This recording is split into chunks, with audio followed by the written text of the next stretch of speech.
Hello everyone and welcome back to our YouTube channel Savvy Forensics। So friends, आज के इस video में हम बात करने वाले हैं मॉक टेस्ट के बारे में। जैसे कि आपको पता है कि आपका एग्ज़ाम बहुत ही जल्दी आने वाला है और ऑलमोस्ट आ ही चुका है। तो उसमें ये सारे जो मॉक टेस्ट हैं बहुत ज़्यादा हेल्प करेंगे आपको, और ये जितने भी मॉक टेस्ट हैं ऑलरेडी हमारी वेबसाइट पर अवेलेबल हैं। अब उन्हीं क्वेश्चंस का जो वीडियो है वो आपको हम यूट्यूब पर अवेलेबल करवा रहे हैं। तो ये हमारा 12th नंबर का मॉक टेस्ट है, जहाँ पर टोटल 10 क्वेश्चंस को हम डिस्कस करने वाले हैं। इसमें से पहला क्वेश्चन आपके सामने, और इसमें पूछा गया है which antidote is used in cyanide poisoning cases to induce methemoglobinemia. जो मेथमोग्लोबिनीमिया वाली कंडीशन होती है, इसको इंड्यूस होता है साइनाइड पॉइजनिंग केसेस में।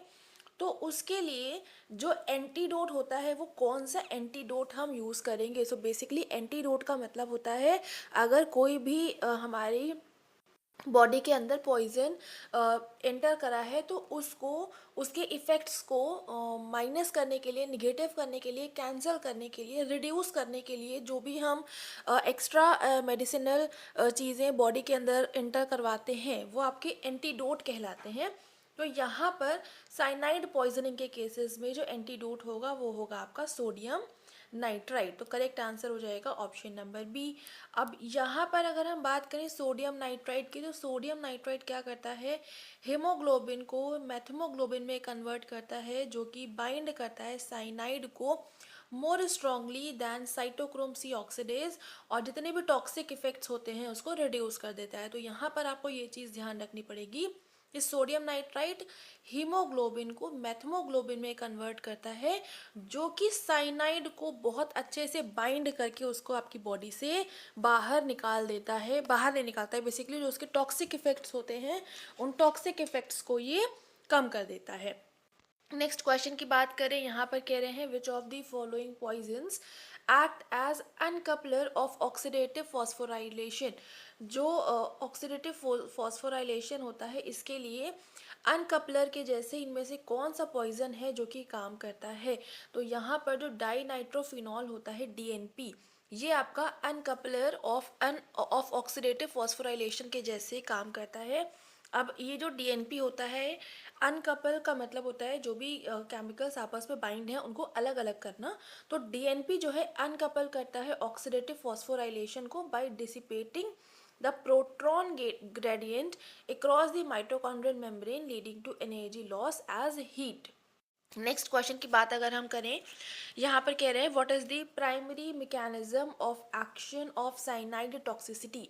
जो साइनाइड टॉक्सिसिटी होती है इसके लिए क्या प्राइमरी एक्शन हमको लेना होता है।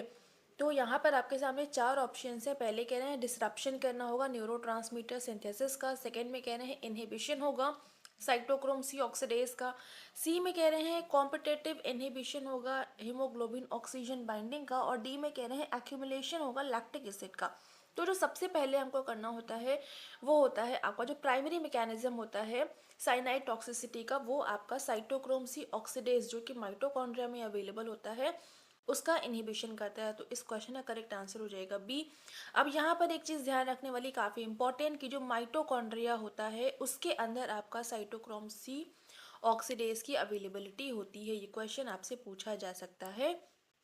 यहाँ पर कुछ चीज़ें जैसे साइनाइड जो है आपका साइटोक्रोम सी ऑक्सीडेज को बाइंड करता है एंड हॉल्टिंग करता है सेलुलर रेस्पिरेशन की, यानी कि जो सेलुलर रेस्पिरेशन हो रहा होता है उसको कुछ टाइम के लिए रोकता है by inhibiting the electron transport chain. जो आपकी इलेक्ट्रॉन ट्रांसपोर्ट चेन माइटोकॉन्ड्रिया के अंदर रन हो रही होती है उसको रोकता है, जिसकी वजह से हाइपोक्सिया वाली कंडीशन आ जाती है सेल्यूलर लेवल पर। हाइपोक्सिया यानी कि आपके रेस्पिरेशन में दिक्कत होना, कमी हो जाना, ऑक्सीजन की अवेलेबिलिटी आपकी बॉडी के अंदर कम हो जाना, यानी कि अगर अवेलेबल है भी फिर भी वो जो बॉडी है वो उसका यूज़ नहीं कर पा रही है। नेक्स्ट क्वेश्चन की बात करें, यहाँ पर कह रहे हैं which of the following is a characteristic of organophosphate poisoning. तो ऑर्गेनोफॉस्फेट पॉइजनिंग के क्या कैरेक्टरिस्टिक फीचर होते हैं ये आपको यहाँ पर बताने हैं। पहले कह रहे हैं सेंट्रल नर्वस सिस्टम में डिप्रेशन होगा, फिर कह रहे हैं माइड्रियसिस एंड ड्राई स्किन हो जाएगा, सी में कह रहे हैं ब्रेडिकार्डिया एंड एक्सेसिव सलाइवेशन होगा, डी में कह रहे हैं हाइपरग्लाइसीमिया हो जाएगा। तो जो ऑर्गेनोफॉस्फेट पॉइजनिंग होती है इन केसेस में जो ब्रेडिकार्डिया होता है और जो एक्सेसिव सलाइवेशन होता है ये होने लगता है। तो करेक्ट आंसर हो जाएगा इसका ऑप्शन नंबर सी। अब यहाँ पर जो ऑर्गेनोफॉस्फेट्स होते हैं ये आपके इनहिबिट करते हैं एसिटाइल कोलिनेस्ट्रेज, जो कि एक्यूमुलेशन कॉज करने लगते हैं एसिटाइल कोलिन का सिनेप्सिस के जगह पर, जिसकी वजह से जो आपकी bradycardia and excessive salivation and meiosis, ये वाली सारी कंडीशंस बनने लगती हैं। मियोसिस आपके कोलिनर्जिक इफेक्ट्स होते हैं। तो जितने भी ऑर्गेनोफॉस्फेट्स होते हैं ये क्या इनहिबिट करते हैं, एसिटाइल कोलिन एस्टरेज। ये काफ़ी इंपॉर्टेंट, ये आपका क्वेश्चन नेक्स्ट बन सकता है। ऑर्गेनोफॉस्फेट्स आपके एसिटाइल कोलिन एस्टरेज को इनहिबिट करते हैं, जिसकी वजह से जो एसिटाइल कोलिन होता है उसका आपका एक्यूमुलेशन होने लगता है सिनेप्सिस में, ठीक है, जिसकी वजह से आपका ब्रैडिकार्डिया सलाइवेशन वाला ये सारा कुछ कंडीशंस बनने लगती हैं।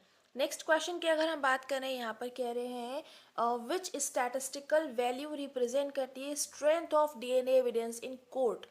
कोर्ट में इनमें से कौन सी स्टैटिस्टिकल वैल्यू होती है जिसकी कुछ वैल्यू होती है जो स्ट्रेंथ देता है डीएनए एविडेंस को कोर्ट में। पी वैल्यू है, रैंडम मैच प्रोबेबिलिटी है, एलीलिक फ्रीक्वेंसी है, या फिर जेनेटिक डिस्टेंस है। तो यहाँ पर जो रैंडम मैच प्रोबेबिलिटी होती है, यानी कि जो दो डीएनए जिनको हम कंपेयर कर रहे हैं उनके मिलने की प्रोबेबिलिटी कितनी ज़्यादा या कितनी कम है, तो इसकी वैल्यू होती है कोड के अंदर। अब यहाँ पर जो आरएमपी होता है, रैंडम प्रोबेबिलिटी मैच, ये क्वांटिफाई करता है likelihood that a randomly selected individual matches a given DNA profile indicating the evidence's weight. जो एविडेंस का वेट होता है मतलब कितनी उसकी वैल्यू है, ये चीज़ आपकी बताती है।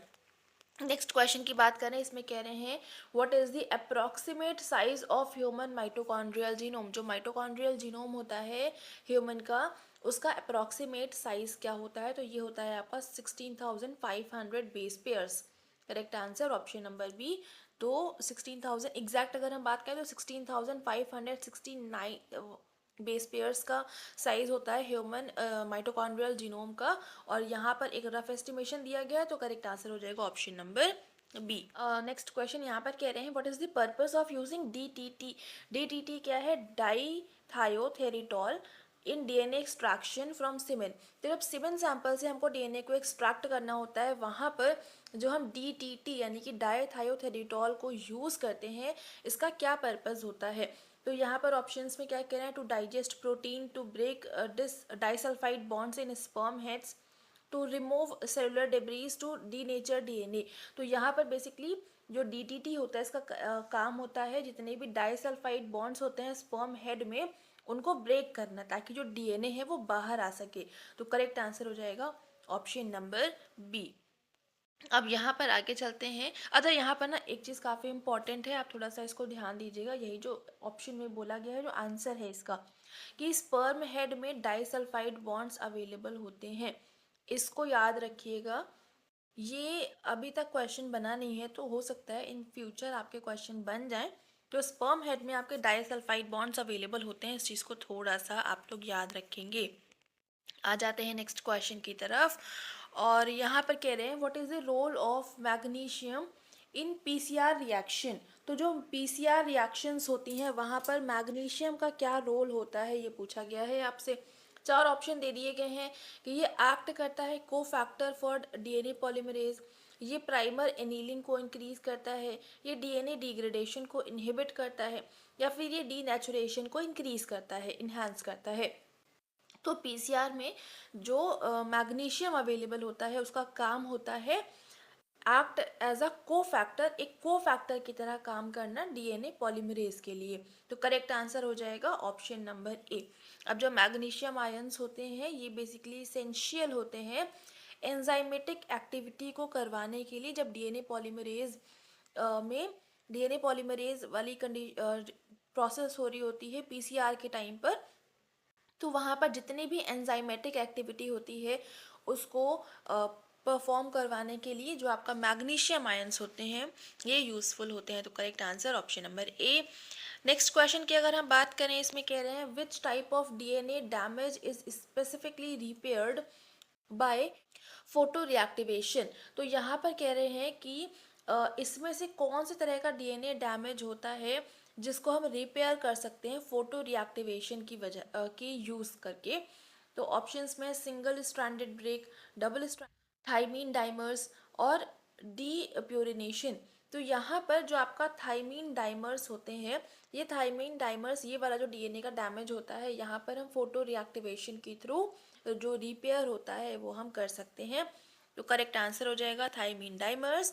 और जो फोटो रिएक्टिवेशन होता है ये रिपेयर करता है यूवी इंड्यूस्ड थाइमीन डाइमर्स को यूज लाइट एनर्जी एंड फोटोलाइएस का यूज़ करके जो फोटो रिएक्टिवेशन है ये आपका यूवी इंड्यूस्ड थाइमीन डाइमर्स को रिपेयर कर देता है। तो ये आपका करेक्ट आंसर है ऑप्शन नंबर सी। अब आगे आ जाते हैं नेक्स्ट और हमारे आज के वीडियो का लास्ट क्वेश्चन। इसमें कह रहे हैं which mutation type would most likely result in frameshift. Frameshift में इनमें से कौन सा ऐसा म्यूटेशन है जो कि ज़्यादा यूज़ करा जाता है, मोस्ट लाइकली जिसका रिजल्ट थोड़ा अच्छा रहता है। तो ऑप्शंस में है transition mutation, transversion mutation, insertion of one nucleotide and missense mutation. तो करेक्ट आंसर हो जाएगा insertion of one nucleotide. Correct answer option number C. जो इंजर्शन कराना होता है एक न्यूक्लियोटाइड का, वो वाला जो म्यूटेशन होता है वो ज़्यादा अच्छे रिजल्ट्स आपको देता है। और यहाँ पर जैसे लिखा भी हुआ है, इंजर्शंस और deletions that are not multiples of 3 nucleotides cause करते हैं फ्रेम शिफ्ट म्यूटेशंस को, जो कि ऑल्टर करता है reading frame of genetic code. तो यहाँ पर टोटल 10 क्वेश्चंस थे, काफ़ी थ्योरेटिकल क्वेश्चंस थे यहाँ पर। उम्मीद करती हूँ आपको समझ में आया होगा और काफ़ी अच्छी क्वालिटी के क्वेश्चंस थे। और यहाँ से जो आपको इन्फॉर्मेशन मिली है, आपके एग्जाम में डेफिनेटली कहीं ना कहीं क्वेश्चन आपको देखने को मिल सकता है। बहुत अच्छे से ध्यान रखिएगा। पूरे जितने भी क्वेश्चंस थे सारे आपकी टॉक्सिकोलॉजी पर बेस्ड थे, डीएनए पर बेस्ड थे, और आपको पता है कि यहाँ से काफ़ी सारे क्वेश्चंस आपके एग्जाम में आते हैं। ठीक है, तो उम्मीद करती हूँ यहाँ तक आपको सब कुछ समझ में आ गया होगा। कोई डाउट है, कोई क्वेरी है, हमारा व्हाट्सएप नंबर है, ईमेल आईडी, आप कहीं पर भी कांटेक्ट कर सकते हैं। बाकी ये जो क्वेश्चंस हैं हमारी वेबसाइट पर अवेलेबल हैं, तो यहाँ से जाकर आप इनको एक्सेस कर सकते हैं। यहाँ पर आपके सामने एक कॉन्टैक्ट अस का पेज भी होगा, तो कंसल्ट विद अस, जहाँ पर आपका जो भी इंक्वायरी है आप यहाँ से हमारे पास भेज सकते हैं। और अभी करते हैं वीडियो को एंड, विजिट करके देख लीजिएगा, काफ़ी कुछ यहाँ पर अवेलेबल है हमारी वेबसाइट पर। बाकी अगर आपको वीडियो पसंद आ रहा है, चैनल पर जो भी समझाया गया है वो आपको समझ में आ रहा है, कुछ भी क्वालिटी कंटेंट आपको लग रहा है, तो अपने फ्रेंड्स के साथ में शेयर कर दीजिएगा। वीडियो पसंद आ रहा है लाइक ज़रूर से कर देंगे। And thank you so much for joining me here.